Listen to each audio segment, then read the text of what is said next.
সবাইকে শুভেচ্ছা। আজকে বুঝতেছেন যে একটু নতুন জায়গায় বসা মনে হচ্ছে আমাকে।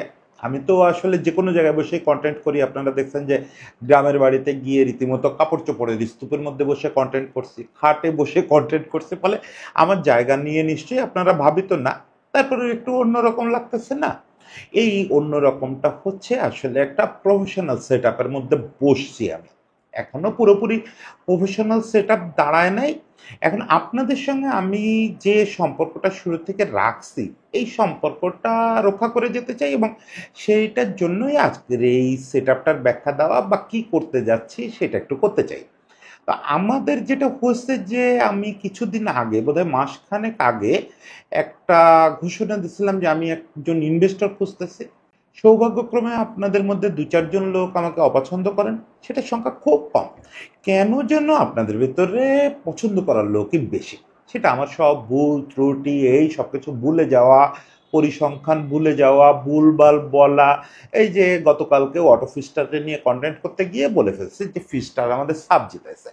ফিস্টার জিতাইছিল হচ্ছে মিয়ানমারের ওই টুর্নামেন্টটা, সেটার সাব বানায় দিছে। তো সেইটাতে তো আপনারা ছাড় দিয়ে দিয়েই শুনে আসতেছেন সবসময়। তারপরেও আমি যেটা চাই যে আমার কি করতে চাচ্ছি, কেন করতে চাচ্ছি সেটা শেয়ার করতে চাই। সেটা শেয়ার করতে গিয়ে দেখছি যে আমি ব্যাপক একটা রেসপন্স পাইছি। মানে আমার যতটুকু প্রত্যাশা ছিল তার চেয়ে অনেক বেশি রেসপন্স পাইছি। আমি অন্তত 15 জন মানুষের কাছ থেকে এরকম একটা সাড়া পাইছি যে দাদা আপনার কত টাকা লাগবে, কি ইনভেস্টমেন্ট করতে হবে সেটা আমরা করতে রাজি আছি। দুজন আমার একদম ফেসবুক ফ্রেন্ড, তার মধ্যে একজন ব্যক্তিগত বন্ধু, তিনিও আমাকে নক করে বলছেন যে তোমার ঠিক কত টাকা লাগবে আমাকে জানাও, কোনো ইনভেস্টমেন্টের দরকার নেই, আমি টাকাটা তোমাকে দিচ্ছি।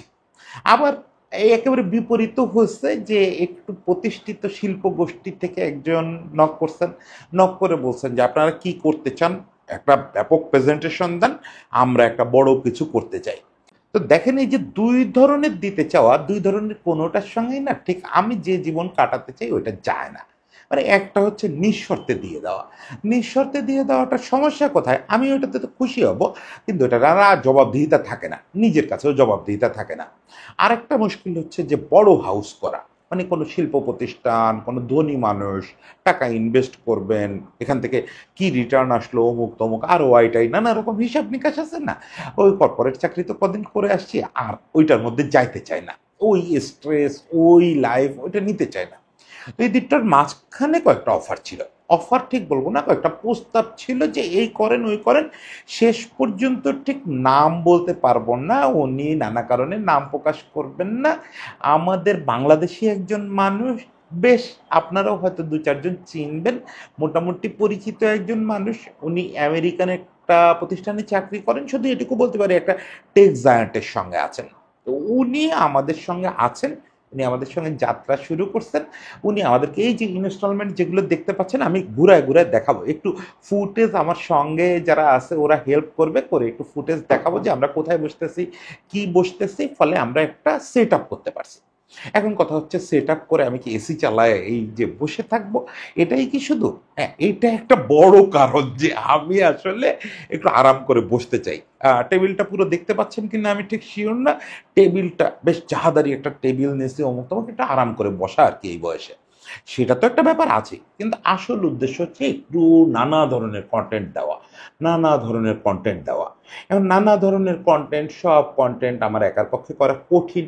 কিছু কিছু কন্টেন্টের যোগ্যতাই নাই আমার।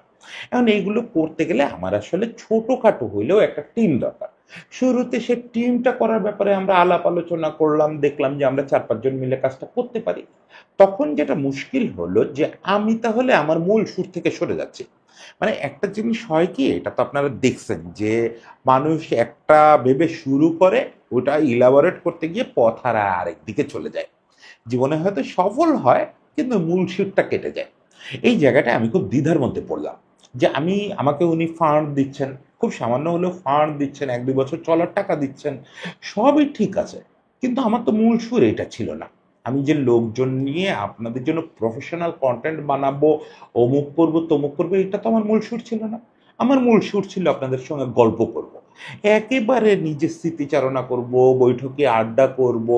সেগুলো করতে গিয়ে এই প্রফেশনালিজমে তো ঢোকা যাবে না। এই জায়গাটা একটা ভালো সমাধান আমরা যেটা আসতে পারছি সেটা হচ্ছে যে একটু ডিভাইডেড করে ফেলা।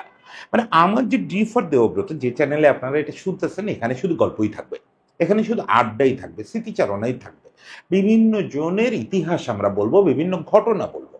আমার এই চ্যানেলে আসলে আমি আর কিছু ইন্ট্রো করতে চাচ্ছি না, বরং এর মাঝখানে আমি ভিউয়ের কারণে, যেহেতু এটাই আমার প্রফেশন হয়ে গেছে, আর একটু বেশি হবে, লোকজন পছন্দ করবে, এসব কারণে আমি অনেক কন্টেম্পোরারি ইস্যু নিয়েও কথা বলছি, যেটা আর বলতে চাই না এখানে। এই জায়গাটা একান্ত আমার রাখতে চাই। এই যে অটো ফিস্টারি নিয়ে কন্টেন্ট করছি, ভিউ হয় নাই, আমার কিচ্ছু যায় আসে না। আমি এই জায়গাটায় থাকতে চাই যে আমি যাদের পছন্দ করি, আপনারা যাদের পছন্দ করেন। আচ্ছা, একটা জিনিস, মেসিরে নিয়ে কন্টেন্ট করার পরে অনেকে বলতেছেন যে আপনি সাকিবরে নিয়ে বলেন না, রোনালদোরে নিয়ে বলেন না। আমার মনে হয় আপনারা একটু যদি কষ্ট করে চ্যানেলটায় সাকিব লিখে বা রোনালদো লিখে সার্চ দেন, মেসির চেয়ে কম পাবেন, এটা ঠিক। মেসি তো আমার জন্য একটা অবসেশন, কিন্তু সাকিবরে নিয়ে মনে হয় এত কন্টেন্ট অন্য কোথাও পাবেন না। মানে সাকিবরে নিয়ে এত গল্প করা কন্টেন্ট অন্য কোথাও পাবেন না। প্রচুর পার্সোনাল গল্প আছে এই আমার এই চ্যানেলটাতেই। রোনালদোর নিয়েও বেশ কয়েকটা কন্টেন্ট আছে। আমি মেসি ভক্ত, তার মানে রোনালদো বিদ্বেষী না।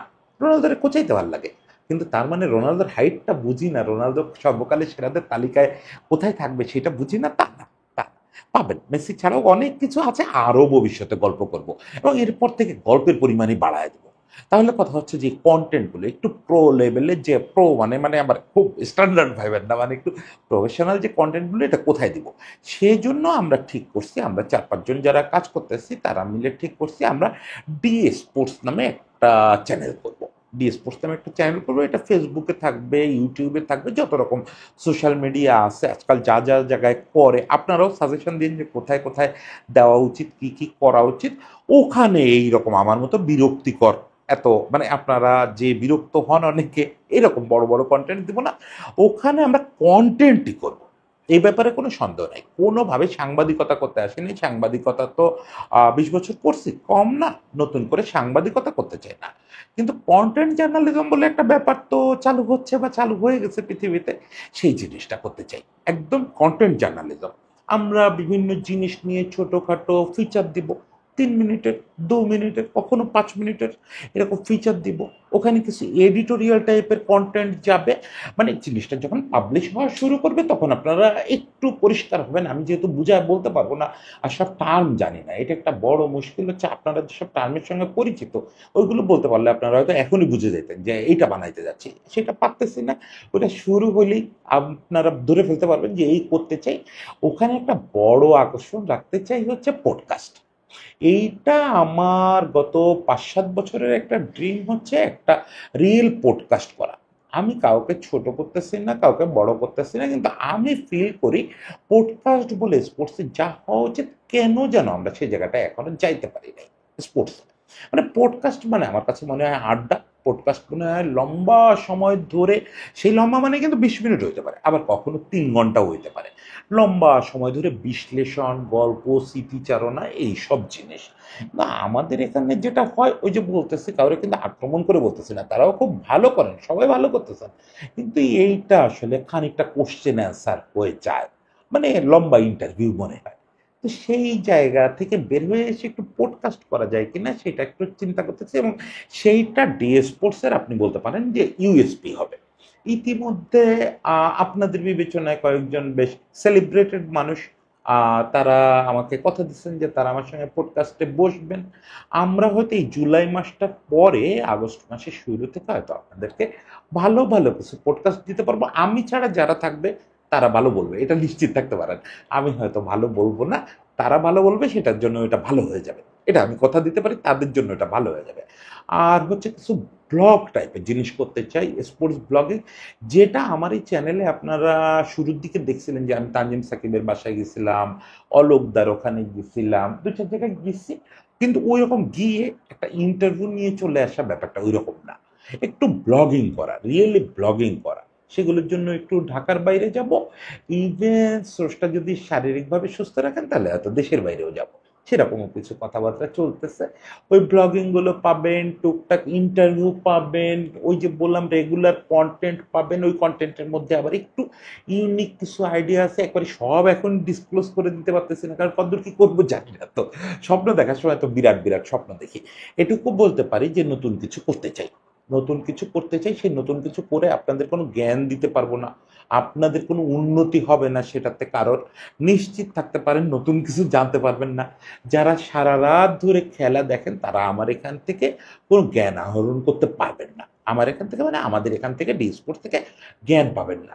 কি পাবেন? মজা পাবেন।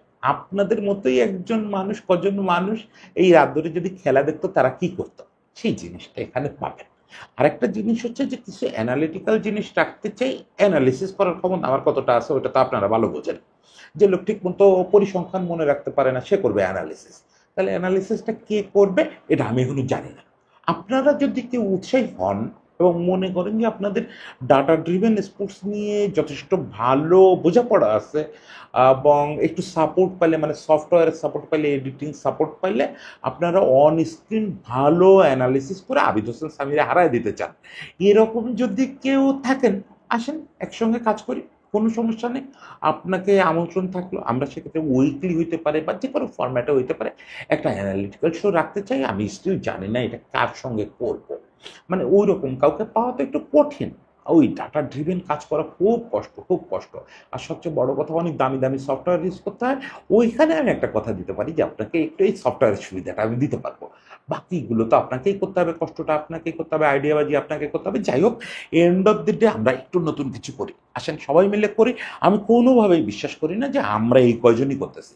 এখন আপনাদেরকে একটু আস্তে আস্তে জানাই যে আমরা কারা করতেছি। ওই যে যিনি ফান্ডটা দিচ্ছেন ওনার তো পরিচয়টা দিতে পারতেছি না, বাকিদের সম্পর্কে বলি। এখন স্ক্রিনে যাকে দেখতে পাচ্ছেন ও হচ্ছে নয়ন, শেখ মেহেদী হাসান নয়ন। নয়নকে আপনি বলতে পারেন যে গত 7-8 বছর বা তারও বেশি সময়, যে মনে থাকে না তো, ধরে আমার সবচেয়ে ঘনিষ্ঠ, কি বলবো, ঘনিষ্ঠ বন্ধু। অনেক ছোট তো, এত ছোটদের তো আবার বন্ধু বলে না, ছোট ভাই, সহযোগী যেভাবে বলেন। মানসিক, শারীরিক, আর্থিক যত ধরনের ক্রাইসিস আমার আসে, আমার জীবনটা বেশিরভাগ সময় ক্রাইসিসে কাটে, ও আমার পাশে থাকে। খুব কোয়ালিটি একজন ভিডিও এডিটর, আইডিয়াবাজ। মূল কথা হচ্ছে স্পোর্টসে থাকে, স্পোর্টসে বসবাস করে, স্পোর্টসে ঘুমায়, স্পোর্টসেই সব কিছু করে। নিজে ইঞ্জিনিয়ারিংয়ের ছাত্র, কিন্তু চলে আসছে এইদিকে। এই হয় আমাদের দেশে। এরপরে আপনারা দেখতে পাচ্ছেন পর্দায় আমাদের আশিক বলে ছেলেটাকে, ওর ভিডিও ফুটেজ পাইনি আমরা, ওর ছবি দেখায় কাজ চালাতে হচ্ছে। আশিক হচ্ছে মূলত আমাদের সঙ্গে খানিকটা ফ্রিল্যান্সার টাইপের কাজ করবে। আশিককে হয়তো আপনারা কখনো কখনো ছোটোখাটো ইন্টারভিউ নিতে যাইতে দেখবেন, ও ছোট ছোট কন্টেন্ট দেবে। এরপরে আমরা দেখতেছি রায়েদকে। রায়েদ হচ্ছে আমাদের বন্ধু একমাত্র শিক্ষিত মানুষ, এই অর্থে যে আমি সাংবাদিকতা করছি, কোনোদিন সাংবাদিকতায় পড়ি নাই। নয়ন ভিডিও এডিটিং করে, স্পোর্টস, এই হাউসটা তো নয়নই চালাবে আলটিমেটলি, এবং ওই চালায়। নয়নও এগুলো পড়ে নাই। আর রায়াত হচ্ছে একমাত্র শিক্ষিত মানুষ, কারণ রায়াত ভিডিও এডিটিং শিখে এখানে আসছে, সে রীতিমতো কোর্স টোর্স করে আসছে। তো তারও একটা পরীক্ষার ব্যাপার যে সে কত বড় কোর্স করে আসছে, তা না হলেও যাদের কাছে কোর্স করছে ওদের বিপক্ষে আপনারা রীতিমতো স্লোগান তুলবেন। আর সব শেষ হচ্ছে আমাদের অয়ন, হ্যান্ডসাম গাই। মনে হচ্ছে আপনাদের দেখে যে তামিলনাড়ু ওই এলাকা থেকে, চেন্নাই টেন্নাই থেকে আসছে। এখন তো দক্ষিণীদের ব্যাপক ক্রেজ, আমরা দক্ষিণ থেকে ইউরে নিয়ে আসছি। না, অয়ন আমাদের এখানে ছেলে, হাওড়ের ছেলে, প্রচণ্ড স্পোর্টস পাগল। সে ঢাকায় আসছে বাড়িতে এটা বললে যে কোনোভাবে স্পোর্টসে কাজ করতে চায়। সে কোনো গতি না পেয়ে শেষ পর্যন্ত দেখছে একটা লোক কিছু না পারলেও বকবক করে, তো তার কাছে যাই। সেই হিসাবে আমার কাছে চলে আসছে। জানি না এখান থেকে কিছু শিখতে পারবেন না সেটা নিশ্চিত, কিন্তু ভালো কাজ করতে পারবে। তো আমরা আপাতত এই 5 জনে কাজ করতেছি, এর সঙ্গে আরো 1-2 জন এভাবে ওভাবে যুক্ত হবে। আপনাদের মধ্যেও কেউ হয়তো চলে আসবে। এই আমাদের আপাতত পরিকল্পনা। এই পরিকল্পনাটা বাস্তবায়িত করতে গেলে তাহলে কি করতে হবে? ওই যে ডি স্পোর্টসের কথা শুরু থেকে বলতেছি, আমাদের ডি স্পোর্টসে একটু আপনারা সাবস্ক্রাইব করবেন, ওখানকার কন্টেন্টের লিঙ্ক এখানে নিয়মিত পাবেন, এখান থেকেও ক্লিক করে দেখতে পাবেন, সেটা সমস্যা না। ব্যাপার হচ্ছে আপনারা সাবস্ক্রাইব করলে আমাদের ওখানে উৎসাহ বাড়বে, আমাদের মনিটাইজেশনটা ভালো হবে। ওখান থেকে ২-৪ টাকা না কামাইলে এই যে লোক টাকা দিচ্ছে উনি কতদিন টাকা দিবে? এভাবে তো বসে খাওয়া যাবে না। ফলে আপনাদের সেই সমর্থনটা প্রত্যাশা করতেছি। এইটা আসলে আমার প্রত্যাশা করা বা চাওয়ার কিছু নাই। এই যে ২ বছর ধরে আপনাদের সঙ্গে আছি, আমি আসলে শুধু সবসময় বলছি যে আমার এই জায়গাটায় সমস্যা। সেটা আপনারাই সমাধান করে দিচ্ছেন। সেইভাবেই এটাও হবে বলে আমি বিশ্বাস করি। এটা বিশ্বাসের ব্যাপার না। আমি জানি এটা আপনারাই করবেন। এখানে আমরা শুধু প্রোডাকশন লেভেলে কাজ করব। বাকিটা আপনাদের হাতে, আপনাদের প্রতিষ্ঠান ছেড়ে দিলাম।